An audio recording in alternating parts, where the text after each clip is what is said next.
And welcome to Shift F1, a podcast about speedy race cars. That's the coffee they drink up in Canada. Coffee I need because Danny O'Dwyer is not here. Danny is on assignment. It's just me and Rob today. Welcome to Shift F1, a podcast about speedy race cars. How are you, Rob? Not bad. I am just thinking about how much fun it would have been to go up there for the race and to enjoy poutine from La Banquise. I don't know what that is. I know what poutine is. Is that a restaurant? It is apparently. I don't know I hope they're still open. If they made it through, who knows who made it through COVID? But they are like one of the better poutine places in Montreal. Okay. Locals have taken me there a few times, and every time it's like it's what you'd expect, like late night poutine food. It's very late hours, people drunk off their ass. Incredible poutine. Nice.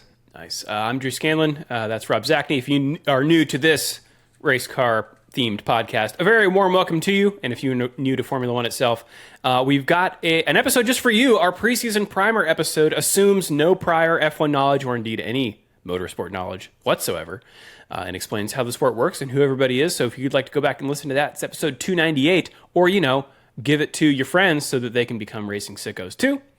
Also, this show would not be possible without our audience over at patreon.com/shiftf1, where every month we release ad-free versions of the podcast early, along with bonus podcasts and videos exclusively for our patrons that cover racing documentaries and films, F1 video games, experiments with other racing series, and a lot of weird things. So if you would like to support the show and get access to all that fun stuff, head over to patreon.com/shiftf1 or click the link in the show notes. This month, I don't know that we've talked about doing the F1 movie. I'd like to make sure we get all three of us on there, and I'm going to be out of town the day it comes out, so maybe that'll be a July one, so we got to figure out what to do for June. There's a lot of good questions or suggestions in the Discord, so maybe we'll offline that one. But be on the lookout for that.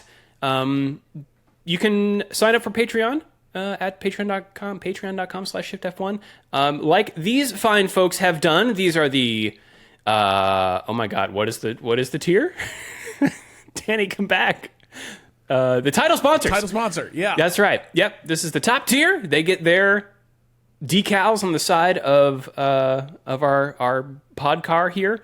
And their names are the Chicken Finger Pita, Matt and Harmony, Deange, It's a Me Ferrario, Get Rich or Die Ryan, Agave ATX, Cyphus Training, Turf SCS, at Team Blackjack, Michael Maves, MasterCard Venmo Cigarettes, real F1 themed team name going on over here, Telemetry Deck : the movie, FTC, Drew Stewart, Bailey Foote, Jason, Abraham Getchell, tech.bunnycrimes.com. I see what you're doing here, Bunny. Does this go to the Tech Pod? Tech.bunnycrimes.com. Yes, techpod.content.town. Okay, a little talent exchange here. Snigs, Alex Goucher, Max Voltar, Jeff Foster, Troy Stammer, William Rump, Lachlan the Madden Man, Oppressive Petro States, Samurai Love Story, and Jason Kelly. Thank you to our title sponsors and indeed to all the patrons supporting us over at patreon.com/shiftf1. You make the show possible. What also makes the show possible, Rob, is Grand Prix happening. This one just happened in Canada. Sometimes the Grand Prix could make it a little easier to keep the show going. Sometimes the show happens in spite of the Grand Prix. This isn't quite at that tier. No. But I'm not going to say this was a classic Canadian Grand Prix. No. I think there is a fair bit to talk about, though. So let's just hop right into the grid here. Pole position, George Russell back on top.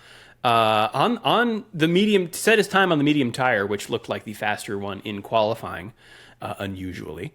We also learned recently that the Mercedes is good in cooler weather. So they've got that in spades up in Canada, I hear. Second place, Max Verstappen. He enters this weekend with just one penalty point away from a race ban. He got pretty annoyed with people asking him about that, so let's just move on. Oscar Piastri lines up third, electing this weekend not to use McLaren's new suspension. He explained that he didn't think it was demonstrably better, so he didn't want to upset the apple cart. Fourth place, the other Mercedes of Kimi Antonelli. Worth pointing out that because this is a temporary circuit, most, if not all, of the rookies have never been here before. So good on Kimi for putting it up on the second row. Lewis Hamilton in fifth in the Ferrari. Fernando Alonso getting his Aston Martin up into sixth. Lando Norris in seventh. He did take the new suspension and wasn't as happy with his car across the weekend. He and, in eighth place, Charles Leclerc will both start on the hard tire. The first of the runners to do so. Everybody else is on the mediums. Leclerc crashed in free practice 1 after only 9 laps and had to skip free practice 2, so he did not get a lot of practice running. Ninth place, starting ninth, Alex Albon. His engine cover exploded off of his car in Q1, exposing the whole left side of his car, which I'm sure the mechanics weren't too happy about on account of all the secrets. He's just too fast. It's like watching Red Line or something. The car just disintegrates around him. What he was trying to do, the car couldn't take. To channel Toto Wolff. Red flag for that. So thankfully, he was able to get back out there and escape the session and get into Q3. Lining up 10th will be Franco Colapinto. Isaac Hadjar qualified 9th, but was penalized 3 positions for impeding Carlos Sainz in qualifying. He said over the radio that he thought Sainz was aborting his lap, so I assume he was told this by his team. Well, and I guess Sainz did make a mistake, significant one, at the start of the lap, and so that's insult to injury right there. Like, oh, we thought you aborted because you were just going so slow. But it does seem like he still might have been able to actually recover from the error. So it was like Hadjar should have stayed out of the way. But yeah, it does seem like something may have happened early in Sainz's run, and he was always going to have a tough time getting out of Q3. But the impeding put paid to any hope of advancing. Yeah, Sainz was pretty miffed after the session. So it'll be Albon 9th, Colapinto 10th, Hülkenberg 11th, and Hadjar 12th. You know, it's the impeding stuff is very rarely I feel the driver's fault, and I can't grasp why the teams can't get a handle on this because they've got so much other telemetry, right? Like, why can't you just tell your computer to notify you, hey, it looks like this guy coming up on us is starting a flying lap. Warning, warning, warning. I don't know. If you're an engineer, write in. 13th place, Oliver Behrman. 14th, Esteban Ocon in the two Haas's, their 200th Grand Prix. Haas splitting their tire strategy with Ocon starting on the hard tire, along with everyone else behind him, including Gabriel Bortoleto in 15th. Carlos Sainz in 16th, Lance Stroll in 17th, back in the car after having surgery on his wrist. 18th is Yuki Tsunoda. He qualified 11th, but was penalized 10 places for overtaking under red flags in practice. Kind of a weird situation, I guess. This is when Piastri in practice hit the wall of champions with his rear right, and Tsunoda said that he was afraid that the tire would come off of Piastri's car and hit him, which is why he passed him. But them's the rules. And then 2 pit lane starts for Liam Lawson and Pierre Gasly, who are relegated to the pit lane for changing power unit elements on their car. So, I can take it through the start, Rob, but if you want, you are welcome to. Oh, no, please take it away. Okay. We get a good start from Russell, holding the lead into turn 1. Perhaps even a better start from his teammate, Antonelli, who pulls even with Piastri around the outside of turn 1, which then becomes the inside of turn 2.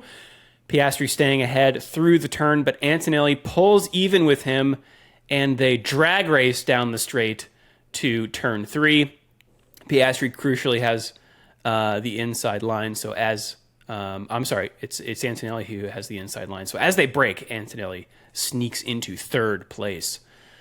The other battle happening here is between Colapinto and Albon. Colapinto had jumped Albon at the start, and so Albon pulls even with him on the straight down into the turn 8 and 9 complex.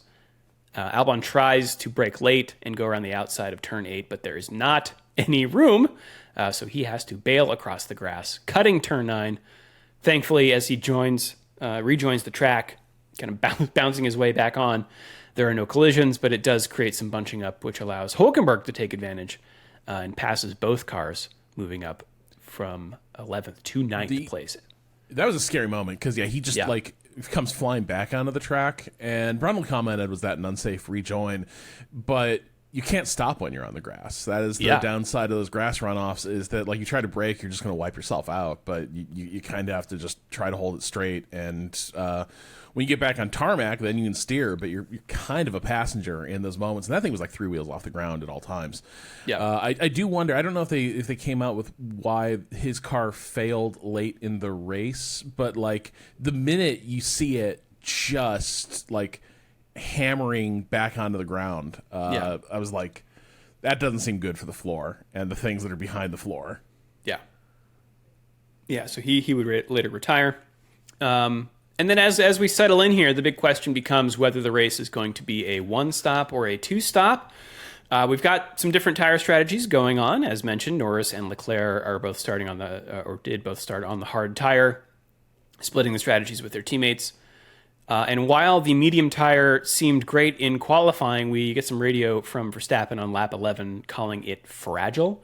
He then pits a lap later for hards, which seems fairly early, suggesting that maybe there's some higher degradation going on here than the teams were expecting.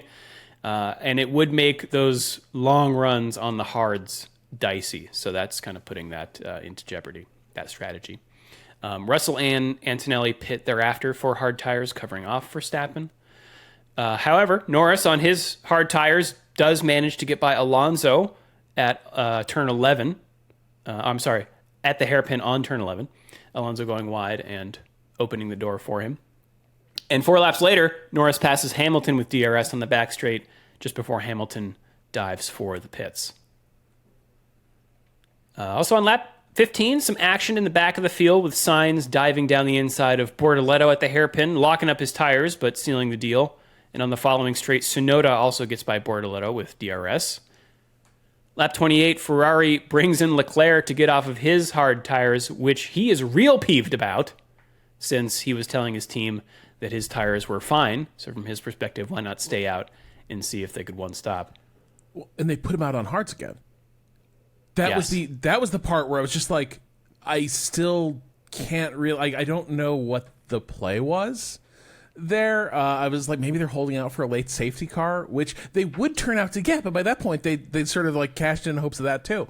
It was a strange call that they'd made. It didn't seem like the hards were that beloved, and if you could have extended on that, it was, I don't know. It's yet another, the logic of Ferrari calls going back years is sometimes not always apparent, and it's certainly not apparent to Charles Leclerc.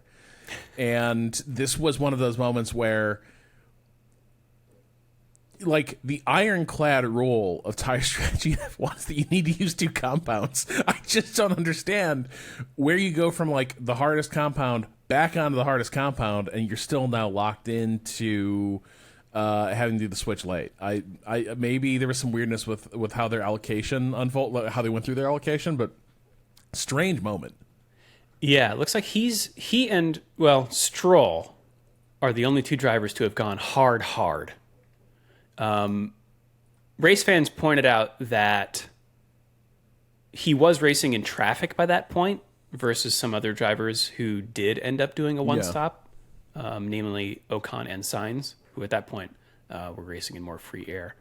But yeah, I think what strikes me about this kind of stuff is that, number one, Leclerc is usually a pretty level-headed guy. Yeah. And when you hear this sort of disbelief, it just strikes me that you don't trust your team. If you're, or they're not communicating well. Even if you didn't trust them, if they told you, and I guess they can't tell you everything because you don't want to give away all your strategy over the radio, but I think it separate from the actual strategy going on here. It's that relationship that puts little question marks in my head.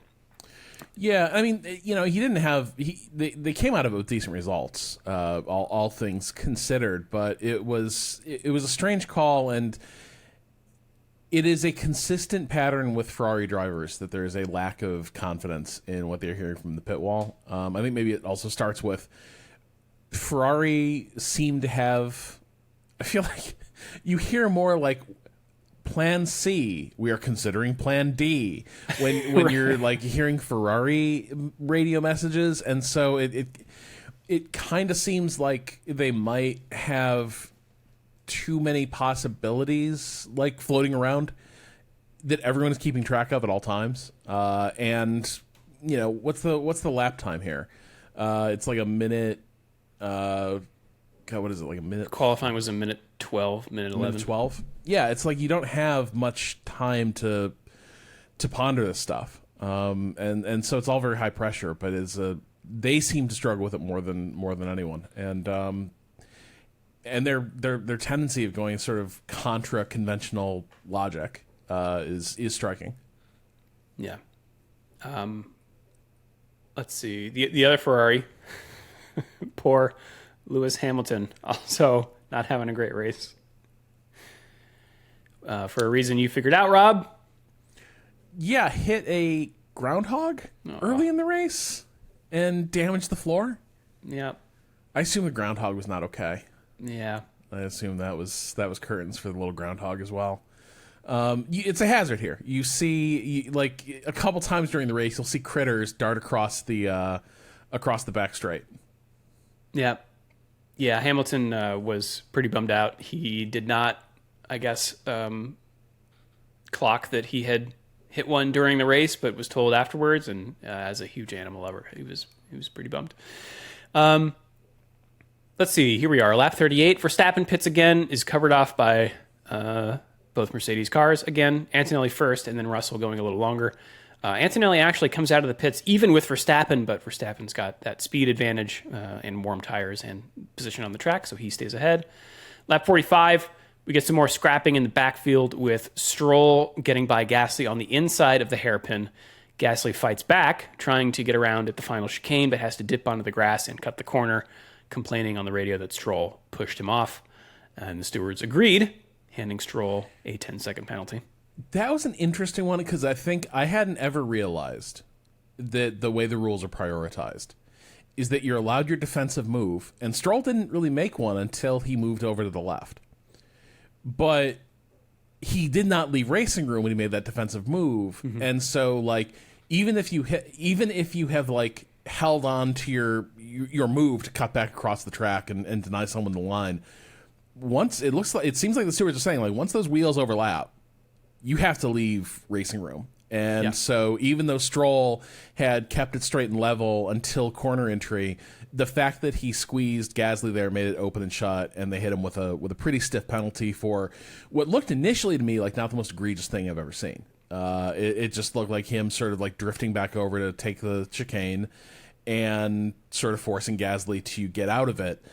But that was a real clear marker put down that no, that is not how we do this. You're gonna like once that guy is partially alongside you, you have to concede a fair bit of tarmac.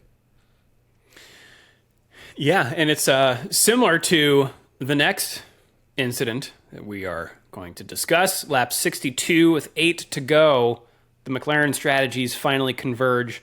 Norris having closed the gap down to Piastri in fourth on a set of newer hard tires, having gone hard, medium, hard to Piastri's medium, hard, hard. And so with 8 laps left, we get a bona fide teammate battle.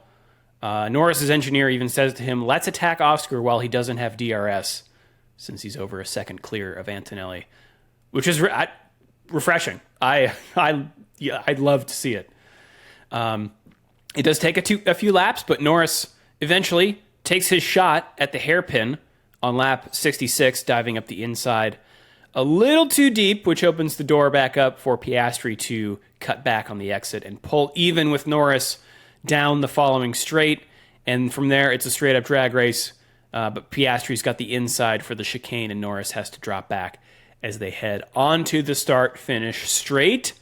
However, Piastri does not get the greatest exit from the chicane, and while he does have DRS, Norris has the speed advantage. Piastri is on the racing line as they come down to turn 1, but Norris thinks he can go around the outside, and so he jukes to the left. But as they hit the braking zone, Norris's front wing hits Piastri's rear left tire, and it is game over for Norris, who just sort of careens alongside the barrier and comes to rest near the end of the straight. Rob, your thoughts?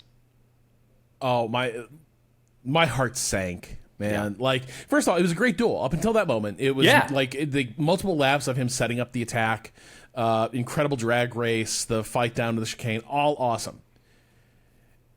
And then it's just a terrible lapse. Like, it looked so bad in almost every camera angle. Like, the second he just runs up the back of his teammate trying to shoot a gap that is non-existent. Like, it's like he would have been on the grass. And even going half onto the grass, I'm not sure there was room.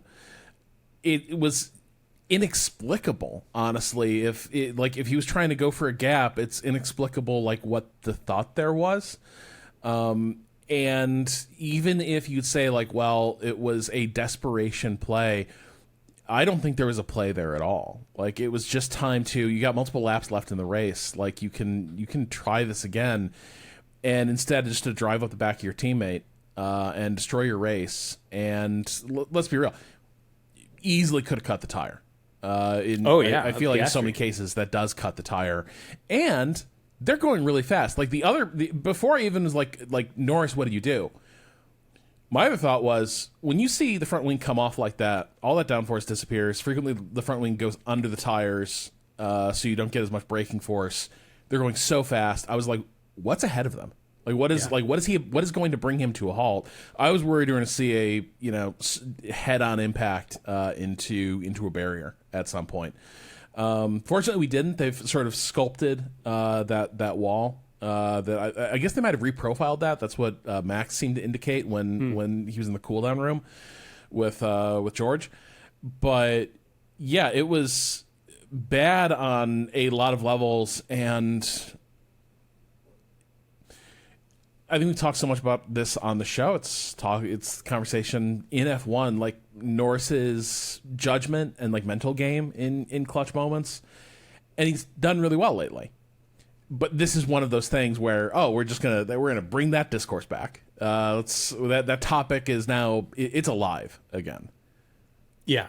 I think Palmer during his commentary characterized it as he's hoping that the space will open up, but it just doesn't.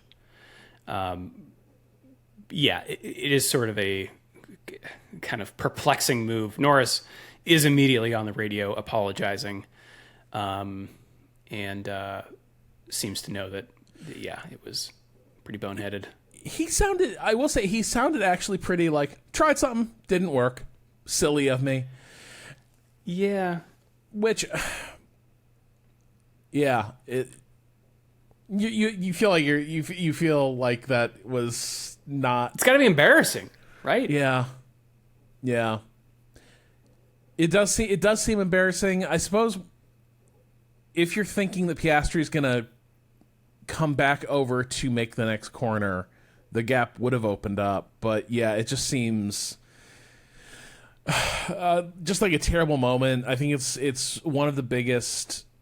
Like, hey, did your brain just check out? Did your judgment just like depart for this moment since Russell followed Norris into a wall at what was it, Vegas? It was at Singapore. Yeah, where it was one of the night races, but it was just one of those moments where it's like, oh, you just like completely checked out of the moment. Yeah, I may have misspoke. I don't know that, because this is a start-finish straight. The turn 1 is a left. Yeah. So I don't know that Russell or Piastri was on the racing line. That was just his defensive move, right? So yeah, I don't know. Then Norris was maybe thinking that he would go back to the right to make that left turn. Right. That makes sense to me. Yeah. But then you'd still be driving into a really tight wedge. Like, it's like passing on the inside of 1 doesn't feel like much of a real thing. Although sometimes you can set yourself up for something coming out of 2. But yeah, it's a very it was a bad play, and it's like one of those things where I was thinking about the way Piastri raced Antonelli at the start. Really exciting stuff. They were side by side through multiple corners. And Piastri at a certain point, I think, just played the percentages. He was just like, I'm not going to fight this guy any further. Mm-hmm. Like it's too hard. He's got the advantage.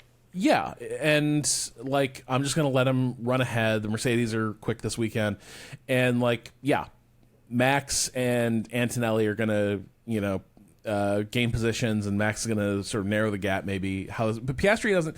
He just sort of checks out and like drives the race that is given him, and the nature of F1, particularly like given how long the seasons are and how many like Grand Prix there are, it's a cumulative sport. Yeah. Like a series of like decent outcomes is better than like the hero or zero moment that gives you like, especially you're not fighting for the lead where you could say like the points at stake are so critical. This was this was just kind of a ghastly error. And it's like the kind of thing that is going to and is taking Norris out of this championship fight without necessarily Piastri having had to put forth a sort of dominant performance that you see like winning championships. It's just Norris lets him off the hook at these moments because he's just like taking rounds with 0 points. And I wonder also how large do these moments loom for him, where like a thing that always worries me about this is there's a degree to which driving is instinctual, and you start doubting your instincts or your judgment, and he should, right? Like this was a mistake, like that was a bad call. But I think it always strikes me as very hard in professional sports once an athlete's confidence gets rattled and you're in a like being a pro, like a quarterback in the NFL. You have to both be like really cognitively sharp to do your job, but also operating a little ahead of like where normal conscious thought exists, right? It's like high level processing that unfolds at the speed of reflex. And once those things decouple, it rarely spells anything good for like the future of an athlete's performance. I think that's what really worries me about Lando is, you like riding the ship when it comes to the mental game here. I'm not talking about like the gloominess he takes on about it. I'm just talking about like how he reads and reacts to moments like this and how you take lessons on board moving forward. I think he's ending up in a dangerous place because like some stuff does need to change, but this kind of change is really hard to do under this kind of pressure. Yeah. It makes for an interesting season. I hope that he can turn it around and stay in the fight. But I guess we'll have to see. We're going to take a quick break, and then we'll be back with the end of the race and some safety car shenanigans. All right. So we do get a safety car for this. Piastri takes the opportunity to pit, perhaps to protect against a puncture risk, as you mentioned, Rob. And there's a moment where Russell, under the safety car, slows abruptly, and Verstappen kind of shoots right by him. And this is illegal. You cannot overtake under a safety car. Verstappen is immediately on the radio complaining.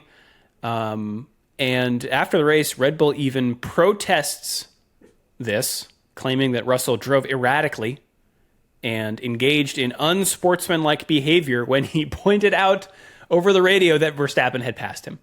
That was part of their complaint. The stewards did not see it that way. I have a quote here from them in this RaceFans.net article. Quote, "We are not satisfied that by simply reporting to his team that car 1 had overtaken, that he engaged in unsportsmanlike conduct." I'll link that RaceFans article in there that So has the full steward report, because it includes Russell's explanations of why he was doing what he was doing. So why was he doing it? Because I also did kind of wonder why did you slow down that much? Because like the race is going to finish under safety car. So if you're saying like I needed to keep heat in my tires, did you though? Yeah. So part of it is that there are. So he had done this in other places as well, and particularly in yellow flag zones, which there were, because of the debris from Norris's crash, which you are compelled to do. Even under safety car, you need to slow down. There's a delta time on their dashboards that they have to hit. So let's see. I'm just gonna read here from the steward's statement. The driver of car 63, that's Russell, explained that periodic braking is commonplace and to be expected during safety car deployments to ensure the temperature is maintained in tire and brakes. On the back straight, he found himself catching the safety car. He pointed to an in-car video which showed him gesticulating with his hand, which said he was trying to signal to the safety car driver to speed up. He braked where he did for two reasons. First, to ensure he kept a gap to the safety car. Secondly, to keep temperature in his brakes and tires. So the other complaint that Verstappen had was that he was dropping too far behind, and that's where the yellow flag stuff comes into play. Yeah. He looked in his mirrors before he braked to check whether car 1, which is Verstappen, was immediately behind, and only braked after he saw that car 1 was to the side. His telemetry showed that the brake pressure he applied was 30 psi, which he said was not severe. The driver of car 1 ought to have anticipated that he might apply brake to keep heat in his tires and brakes. It is not the responsibility of the car ahead to look out for the following car in any event. By pointing out to his team that car 1 had overtaken, he was not intending to provoke an investigation into car 1. He did not know that the race would definitely end under a safety car. Mercedes submitted that what the driver of car 63 had said over the radio was nothing other than factual. The team had lodged no complaint with race control about the car 1 overtake because the position was given back by car 1. This is what these stewards' documents are like, by the way. I wish that they would just... I think they publish these somewhere. The FIA website is awful, but I kind of wish they just had an RSS feed of this stuff that you could just hook into, because I find it delicious. Fascinating. Yeah, no, like stewards' rulings. So there's like the level of pettiness that exists between these two teams is off the charts. Mm-hmm. There is also, this all seems like it's part of sort of a longer term Red Bull strategy in the Verstappen era, which is like you're always working the refs. So if the last race your guy intentionally ran into somebody and then is within a point of getting a race ban, well then obviously people are just trying to get you into trouble. And you're trying to like put that marker down that like, well, if the FIA rules against Max, it's because they have it in for him. It's an interesting dynamic too, where like Max will do stuff and the FIA will clarify rules, and then other people get in trouble for the shit that like Max has done because like they've been forced to clarify stuff. So it's like it's part of their like the way that they work the officials to sort of protect their interests and protect a driver who frequently runs afoul or into the gray when it comes to these rules. But also these teams, like we live in like the golden age of narking in F1, where it is just everyone is on the radio. Oh, I had to. That was impeding. Nobody can get out of the pit lane without like demanding to speak to the manager. And there's a bit of that, and that is how this situation feels as well. A little bit where Russell immediately on the radio, he can't do that. He can't overtake, and it's like, yeah, we all know that dude. Like he'll give the position back. I'm sure he's not. But so I do think like there's a little bit of teacher. Do you see what he did? Mm-hmm. And it's kind of an annoying aspect of the sport at this point. But I think it's particularly bad between these two teams because it's like the dads don't like each other, and neither George and Max. So it's this. Just weird layers of disdain that, strangely enough, they're very good at masking in those times they have to appear together in public. Yeah.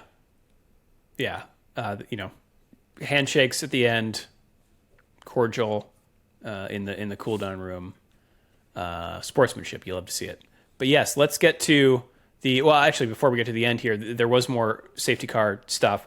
The commentators noted that the stewards were investigating 7 drivers for more safety car infringements.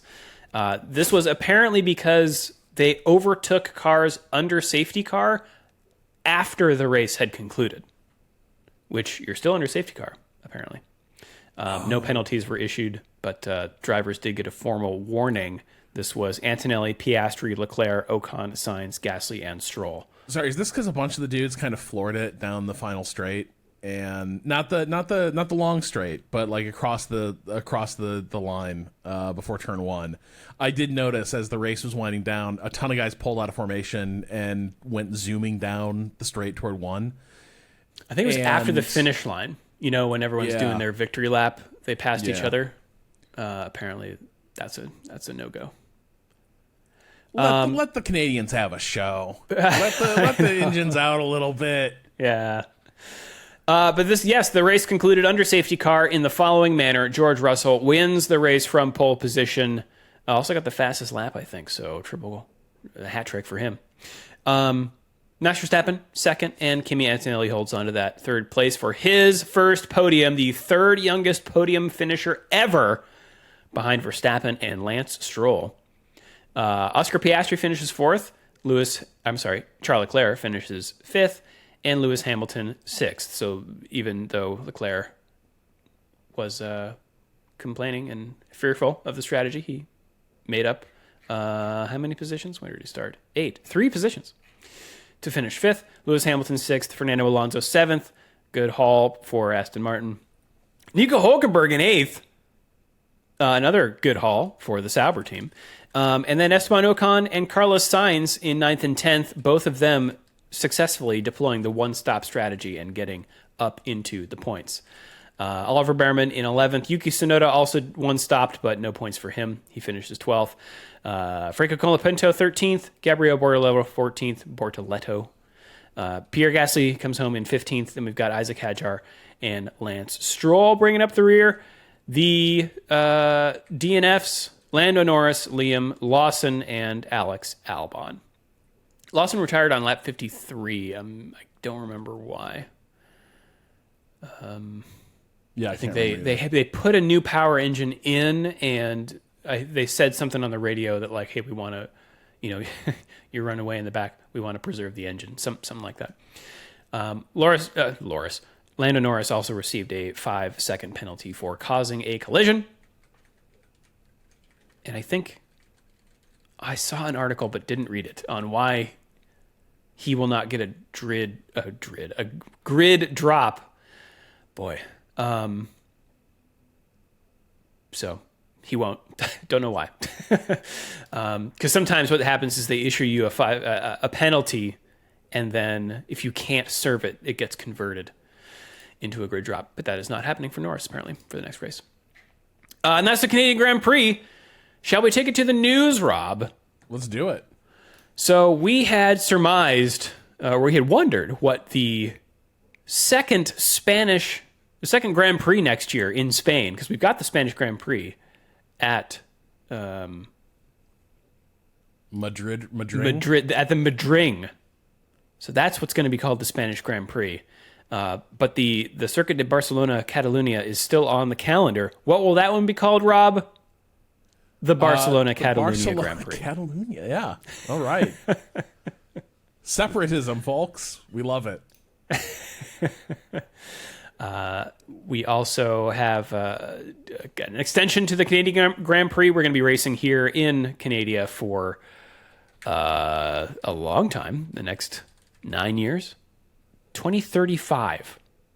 Oh, that doesn't seem like a real year. I was wondering if that was going to line it up with the Miami extension, but no, that went out to 2041. Oh my God. Yeah. Will Miami be around in 2041? Big question. I did ask some locals about this. They're inland enough where the answer is partially no, but the track should probably be okay. Okay. Maybe we'll get like a Monaco sort of waterfront. Even these darkest of times, there's hope, Drew. Our coasts, our ecosystem may not be okay. We may not be okay, but the Grand Prix track at Hard Rock Stadium will endure. Good. Well, we are also considering, it seems, bringing races to more places. Thailand being one of them that has moved into the next step. We haven't confirmed here, but there's a picture here on autosport.com of Stefano Domenicali, the CEO of Formula One, meeting with the Prime Minister of Thailand, and they have confirmed $1.2 billion has been agreed to develop this track, thinking that we would welcome it onto the calendar in 2028 for a 5-year contract. Again, that is not confirmed yet. They're just saying the money's there, and it's sort of thumbs up all around, but nothing's been signed on paper. Thailand, of course, the country that Alex Albon races under, himself being part Thai. So I imagine we'd get some home field advantage there, and I don't know, perhaps some good outlook, turnout. Not sure how big that country is into motorsports, but I know that the region certainly has hosted a lot of tracks. We got Malaysia down there as well, Singapore. Well, and F1's moved toward destination races. Thailand is a major tourist destination as well. So I do feel it actually fits neatly in sort of the type of places that they've been, doing Grand Prix lately, where you imagine it'd be in addition to a fair number of local fans. I think your assumption would be you're going to draw in a ton of people from, Australia, New Zealand, China. Yeah, good point. Yeah.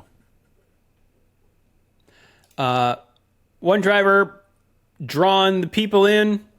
Is he? I don't know. George Russell. His stock is rising.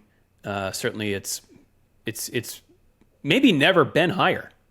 What would you say to that, Rob? And what would you say about all these stories swirling around his future? Well, it's odd though. I agree. His stock does feel. It feels like this is his finest season in F1. Low key, I think he and Max are both having extraordinary seasons with getting the most out of cars that are not front runners. And so I think on the one hand, you'd argue that Russell's delivering a lot on the promise, and so it's not a surprise when you hear things that there's rumors that Aston Martin is considering getting him for the squad, but that's also predicated on the fact that his contract with Mercedes is ending, and Mercedes has not apparently extended. And he's been pretty forthright about this, that downplaying concerns about it, that their focus is on the season, the usual stuff. Our focus is on the season, but hanging over this is the sense that Toto Wolff, one, hugely believes in Kimi Antonelli, but also really wants to have Max Verstappen, and that Max might be able to exit Red Bull in part because there's the contract clause that it's sort of an open secret that if he's out of the top 4 in the driver standings, I think after this next round of F1. He will be able to activate an exit clause to get out of the team and not race for them in 2026. And so Mercedes might be leaving that possibility open. And the answer there would be you keep Kimi, you let George walk, and you bring in Max. Kimi and Max seem to get along really well, so I think that would be sort of a source of reassurance for Wolff. But it does. It's a weird thing because I think it's a little bit like the Carlos Sainz thing, where you have a driver who's really kind of proven himself and done all the things you want to see from a driver, but there's a bigger fish out there. It will be a bigger catch for the team, and so as good as you've done, and as many expectations as you've surpassed, it's kind of well, thank you, but good luck in your future endeavors.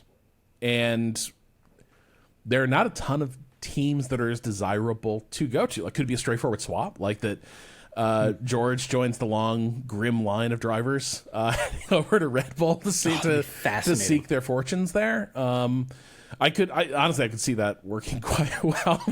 Christian Horner and George Russell Like, out in their Land Rover Defenders. yeah, the extremely posh like vibes of them, the sort of Tory vibes.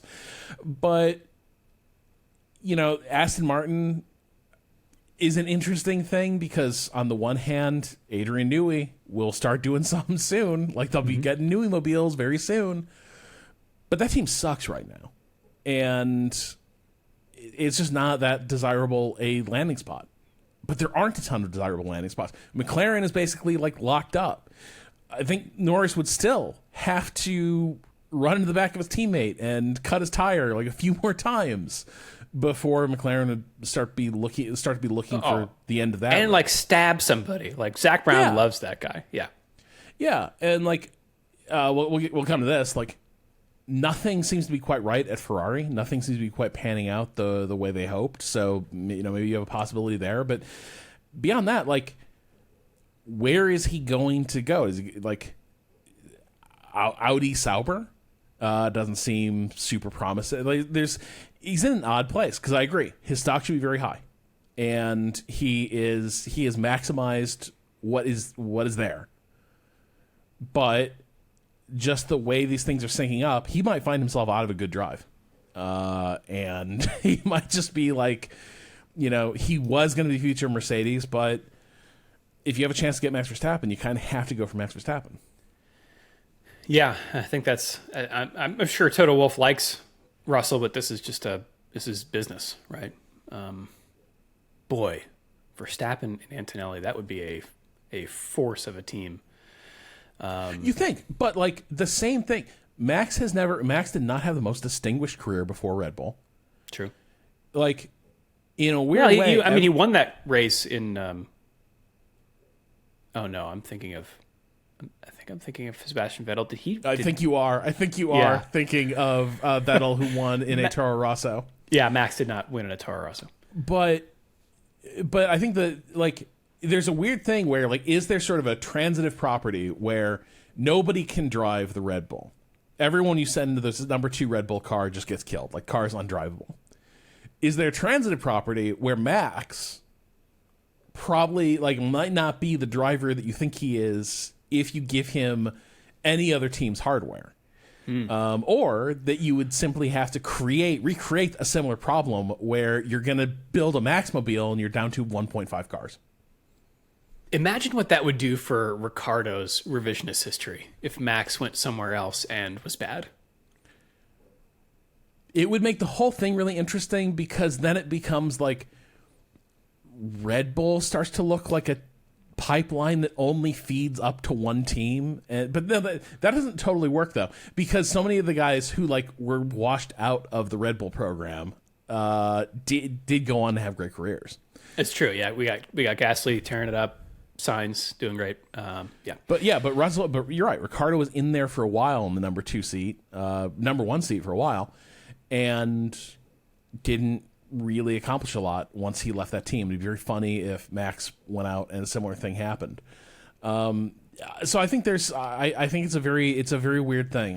Like it would be a very fraught move, but pure pace, I think it's just so hard to argue against it that you're kind of like whatever problems might come from Max joining the team, one of the big answers to those problems would probably also be Max. So you might as well give it a shot. Yeah, I saw someone ask Hadjar, "Hey, what if you had to move up to the big team?" And he was like, "No, I'm not ready. Please, no." No, why would you do it? Like this is, I think multiple. I think Nico Rosberg was like, he has to tell them no. You have to stay out of that car. Yeah, it is so funny. This has become like a meme that everyone is just like, do not take the number 2 Red Bull car. Don't do it. Yes. This is not a promotion. I wonder. I mean, frankly, if Red Bull put Russell in Verstappen's seat, and would that level them out? The 2 cars, and then would Red Bull become a desirable team again? Because now you have a driver who's much more conventional in terms of preferences, and you're also designing now for. Yeah, no, it would be super interesting. And yes, does suddenly Mercedes start having an issue where like, boy, that number 2 car is getting to be quite a handful because there are decisions made about car development that are maximizing what you're going to get out of a really excellent but really singular driver. It's a fascinating thing to think about. Now that we've sort of put it out there, kind of like I yearn for it to happen, honestly. Little like, because it'd be like pure reality TV. It'd be like, what is it like? What was the show where they like two married couples like swap spouses, but like in a non-sexual way? And it was like wife swap. Was it just wife swap? Maybe. It's sort of an insouciant, like Discovery TV, probably like the Learning Chat TLC name, but yeah, where it's like, oh, let's just see these like dynamics of these two people who've been like sort of formed by this environment and like social structures, swap them, and we just see what happens. Yeah. We're also going to see what happens with some other personnel around the league. Rob, you want to start with what's going on at Alpine? Nothing good.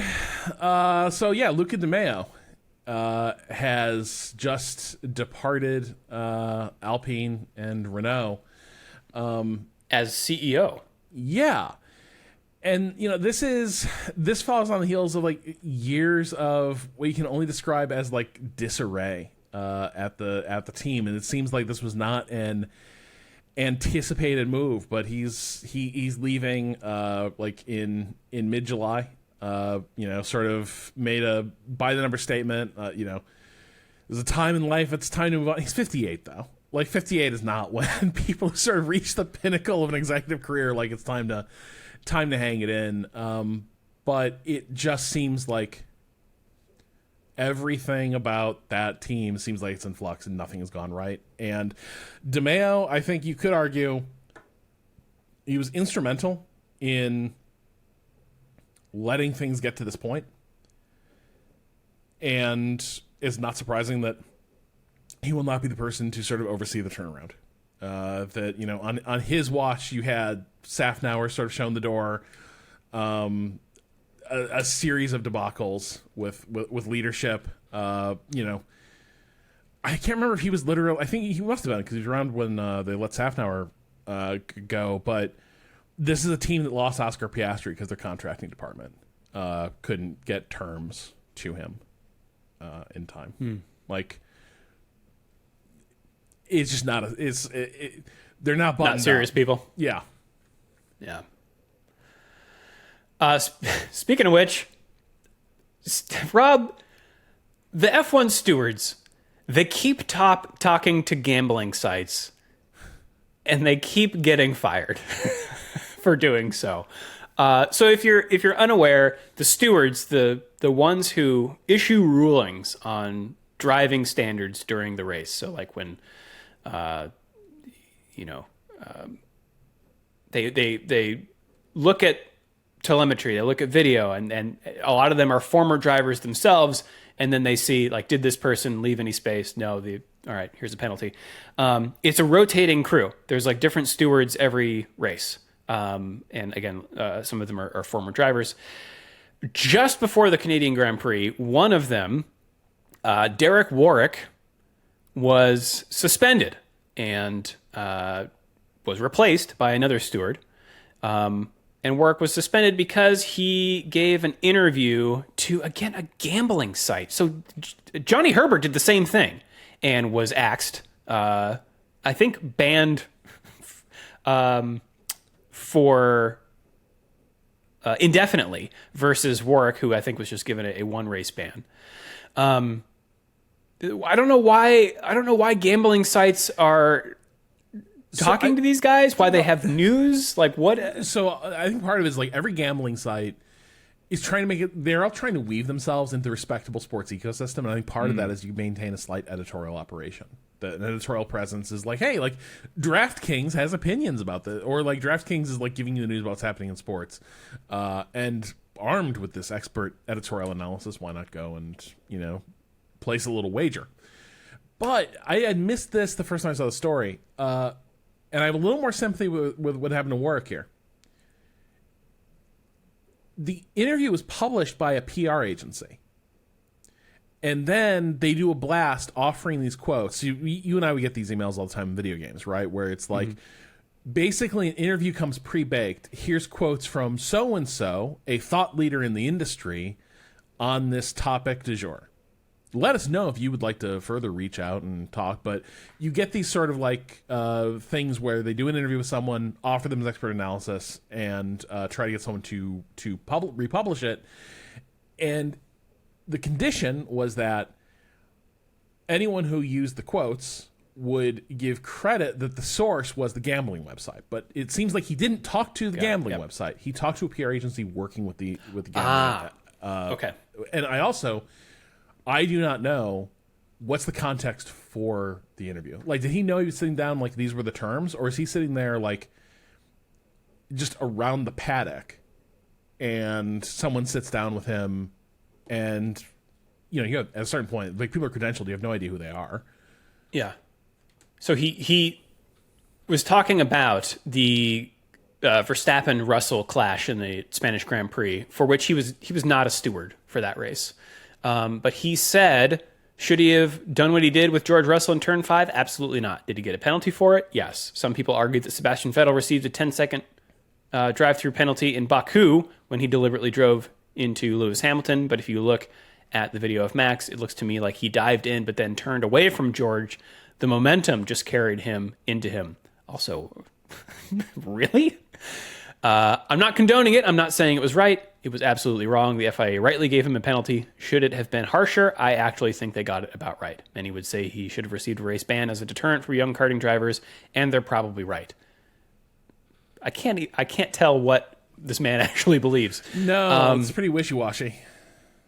But apparently, the FIA has decided that that's uncool. You are a steward. You're talking about other stewards' verdicts, and they said you are not being a steward for the Canadian Grand Prix. But it does not seem like that is an indefinite ban, the likes of which Johnny Herbert got. So we may see Mr. Warwick again. Last bit of personnel stuff here, Rob. Ferrari. This is not really news, but I'm curious what you thought of it. So in the past couple weeks, obviously, like, this is not the season Ferrari wanted to be having. You sort of have the spring where it's like, get ready, Lewis Hamilton's going to be in red. What a season we're poised for.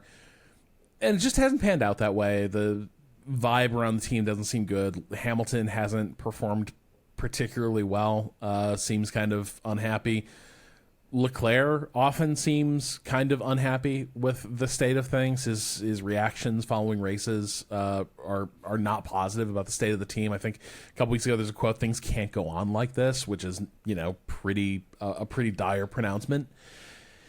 And then the last couple weeks there was a wave of stories talking about rumors that Fred Vasseur, his contract is up, I think, at the end of this year. And now suddenly he's being described as the embattled Ferrari team principal. And that he is under fire, and that, like, there's rumors of possible replacements. There was an interview with Christian Horner a few weeks ago. There are rumors that Ferrari might be looking at Christian Horner, and he shut those rumors down, typical Horner fashion. My Italian is worse than Flavio's English, so how do you think that would work? Which is a pretty good line. Yeah, no. Again. But the thing for me is, it feels like the first 2 years of Vasseur's time at Ferrari, vibe seemed good. People seemed like, there's a seasoned team principal at Ferrari. And now it's like the bottom's dropped out of that. And there's a bit of like a death watch happening with him.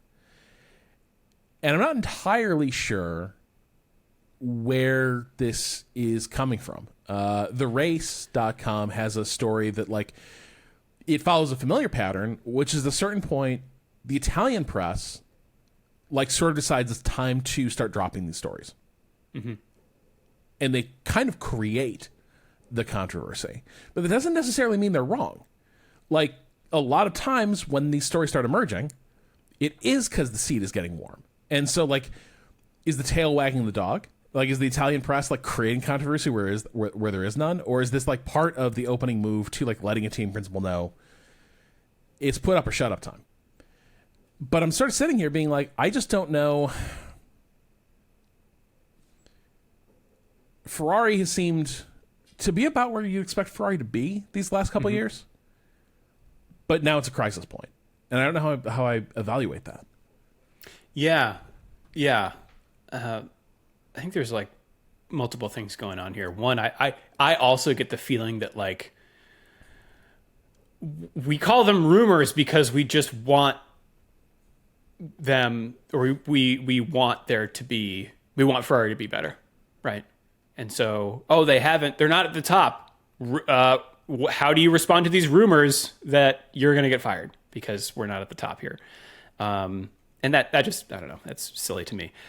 I really like Fred, but what I was saying earlier about like Leclerc and, sometimes Hamilton seeming like they don't have confidence in the team. The team principal is supposed to give you that confidence, right? Yeah. You're supposed to create the structure for, how the team works together, the personnel belief in the team. I also think that things take a long time, like to turn around. Cars are in development for years. Right. And so you can't just put a team principal in for a year and then expect things to turn around. He's been there for longer than that, but I think, and I also think that like frequent turnover, which there has been at Ferrari, can't be good for your team either. So I think you need some kind of stability. Fred seems like a pretty stable guy to me.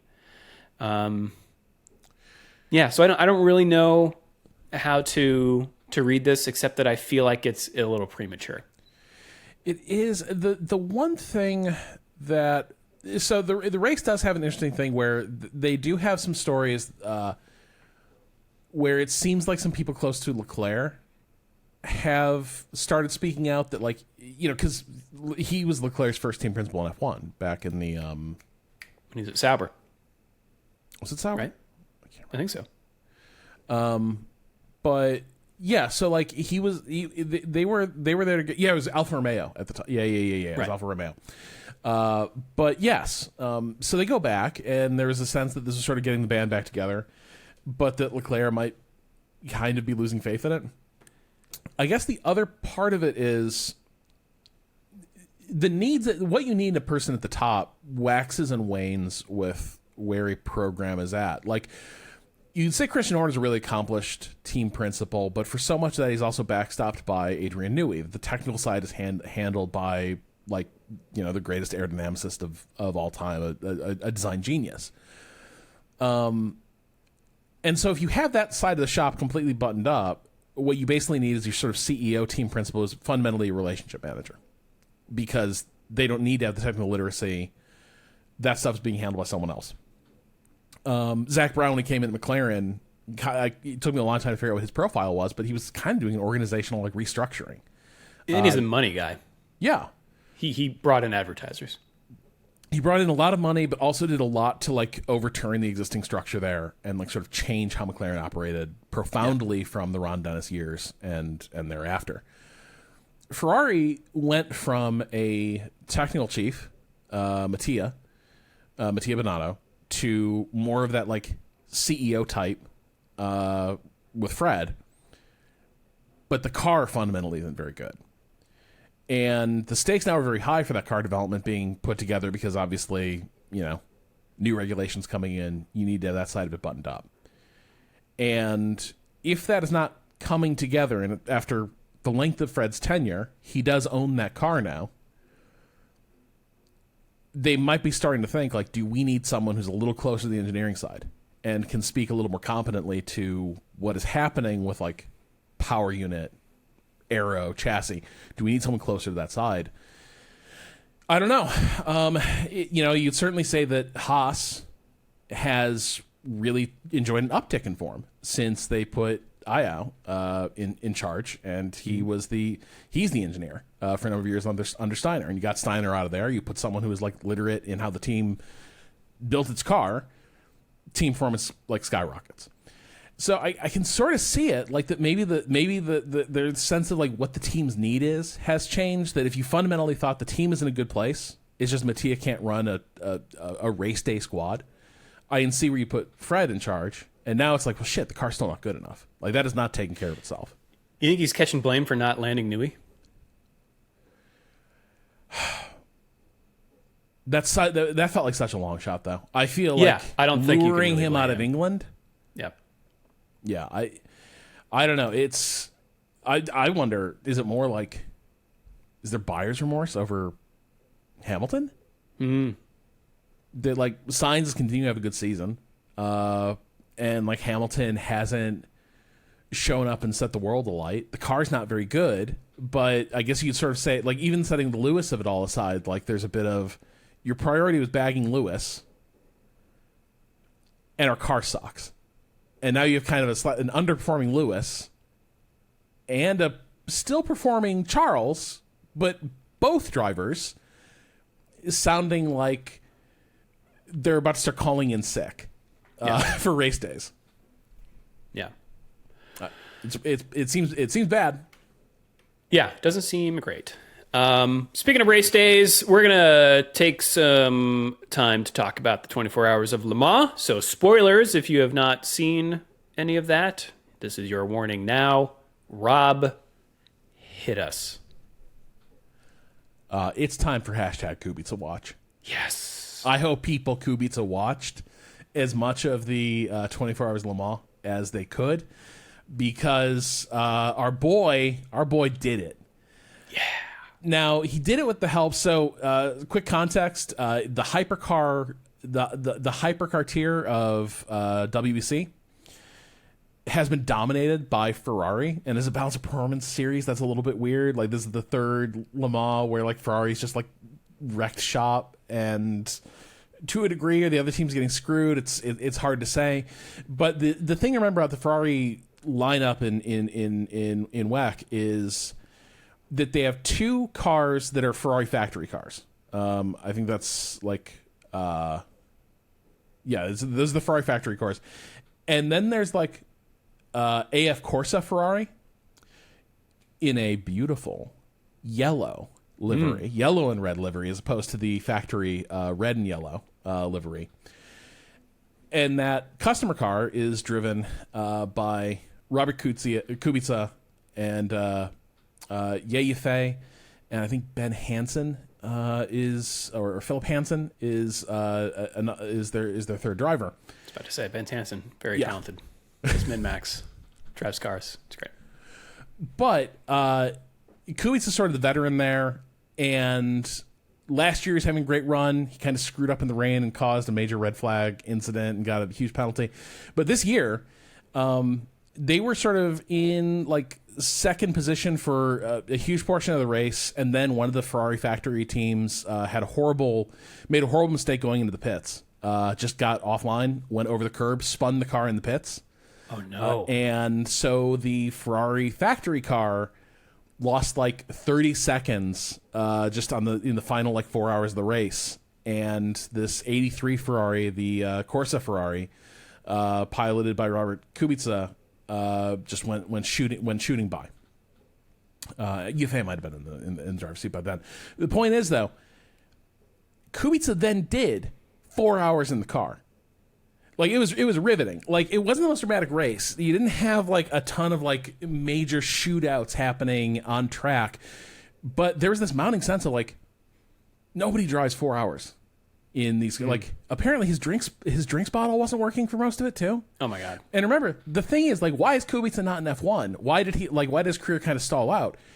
Because his rally accident effectively, like, nearly severed his right arm, destroyed a lot of the musculature there. He drives one-handed, effectively.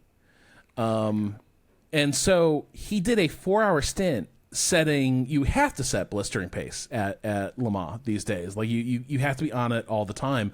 There is no longer just like a pace management where you're going like 90%. You kind of have to go like 98, 99 at all times.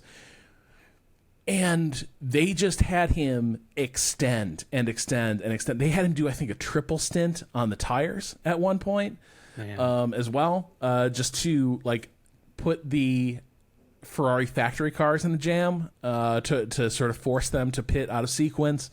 But it was riveting to watch because it was like they asked him early, like, "Are you good to go to the end?" And he seemed to be like, "What are you? No, that's absurd. No, we're not gonna do that." And then he stayed in the car, and then after the last pit stop, he gets on the radio, and there's something wrong with, like, I think it might have been his drinks bottle or something. And they're like, well, you have to come back in, and we'll have to fix that. But he didn't go back in, because that would have been the race. So it seems like he just drove, like, the last, 2 hours of the race with, like, no water, all of it, like, 80% left arm steering, just no margin for error. 20-second lead, but like those can disappear. Like one spin, that's it. That's the end.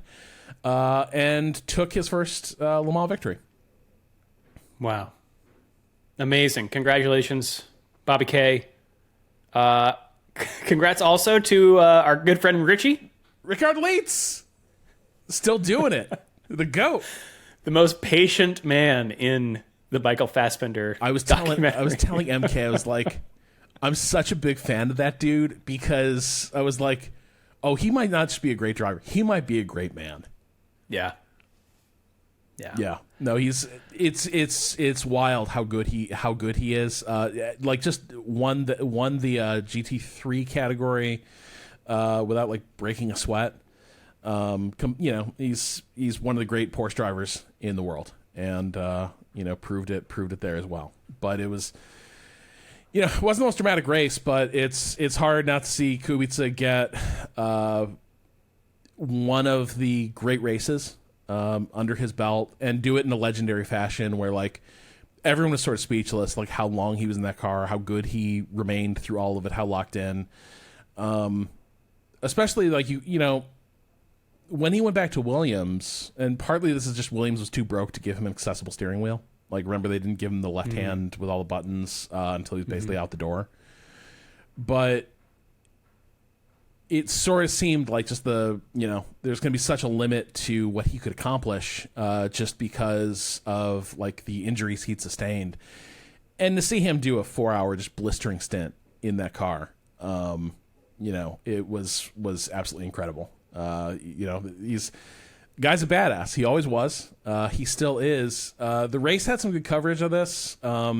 Stuff I didn't know. Apparently, like his first times going back, like to just hang out near racing. Toto Wolff wanted to meet with him back in like 2013, and he went to the Nürburgring. And there's the story he's telling where he heard the cars on the track, and he couldn't go. He was too sad. Oh. And so he was like he met Toto in a hotel lobby. They were supposed to meet in the paddock, and he was like, I can't go to the paddock. Let's just talk. Oh, wow. So, like, Kubica, like, a real one. As a lot of Polish dudes, can be real flat, real, like, slightly, like, sort of guarded. But, yeah, like, dark times in the wake of that. But our boy is back. Congrats to him and team. Let's run down the standings here in Formula One. Oscar Piastri on top with 198 points. Lando Norris in second with 176. Then we've got Max Verstappen in third with 155. George Russell in fourth with 136. Charles Leclerc is in fifth with 104. And Lewis Hamilton in sixth with 79. Kimi Antonelli is in seventh with 63 points. And then Alex Albon in eighth with 42. 20-point gap down to Esteban Ocon in ninth. And then Isaac Hadjar in 10th, just 1 point back. Nico Hülkenberg is in 11th with 20 points. Lance Stroll's in 12th with 14. Sainz is in 13 with 13. Pierre Gasly's in 14th with 11. And Yuki Tsunoda in 15th with 10. Behind them, we've got Fernando Alonso with 8.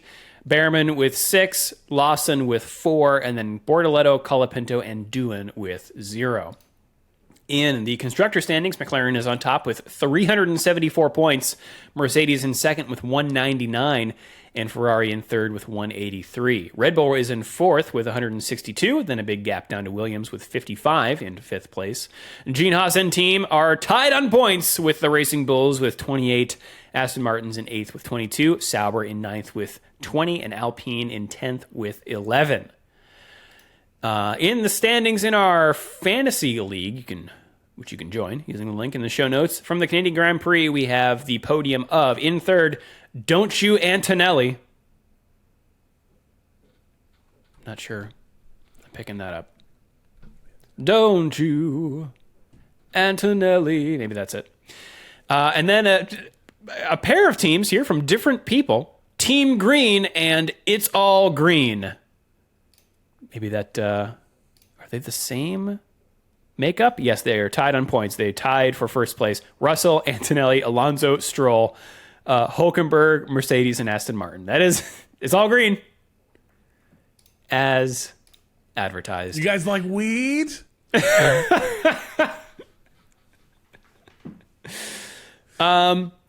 Overall, though, the podium looks like this. In third, Solidus Steak.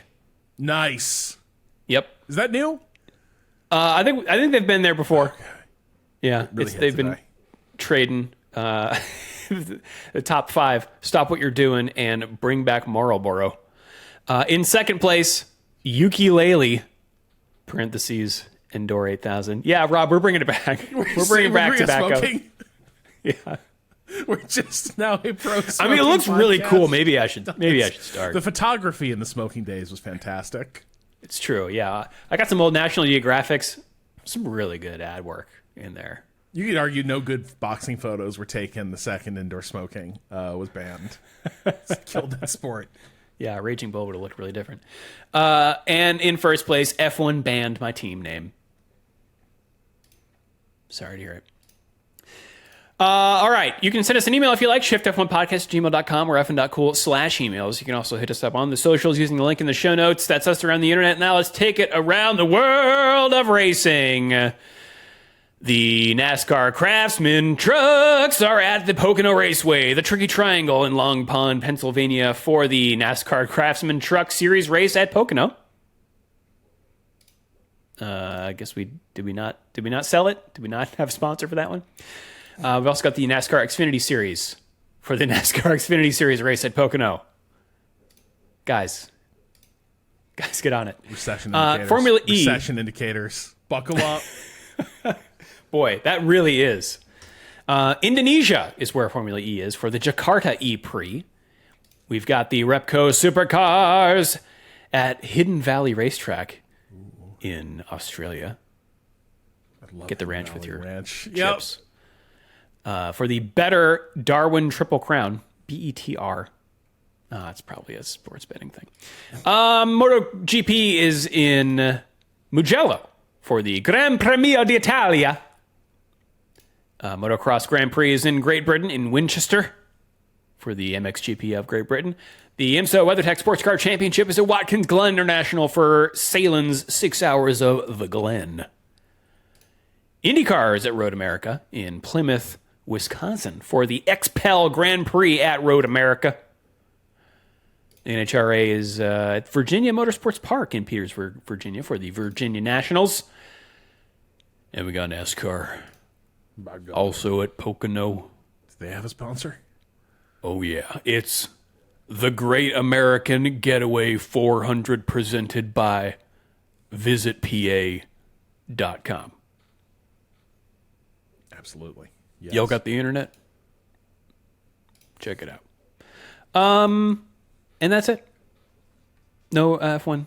We're going to be back next week for our pre-Austria race, or episode, rather. Nice. And no Grimoire. And no Grimoire, because Danny is out. Final thoughts on Canada, Rob? Head empty. And I know you got to get out of here. Oh, yeah. All good. All right, well then, if you would like to support the show and get access to all of our bonus episodes, the ad-free version of the podcast, and the official Shift F1 Discord, you can do so over at patreon.com/ShiftF1. Have a good race weekend, everyone. We will see you all next week.